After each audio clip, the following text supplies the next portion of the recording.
we're unfortunately our own worst enemy when it comes to food.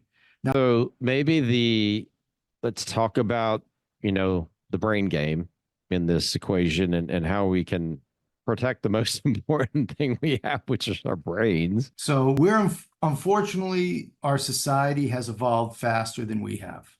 We used to be hunters and gatherers, and our body loves fat and high calorie things and things that are easily digested and absorbed because thousands of years ago, we didn't know when we would eat. So we evolved to eat the things that had the highest caloric density so that we could pack on as much weight. So when we went, a few days or a week without eating, we wouldn't die, right? Unfortunately, it takes hundreds of thousands of years to evolve, but it only has taken 200 years to make food that we have evolved to want to eat. So the food system, we create food based on what people like, right? We're unfortunately our own worst enemy when it comes to food. Now, the other thing that happens with food is convenience. Again, we're our own worst enemy.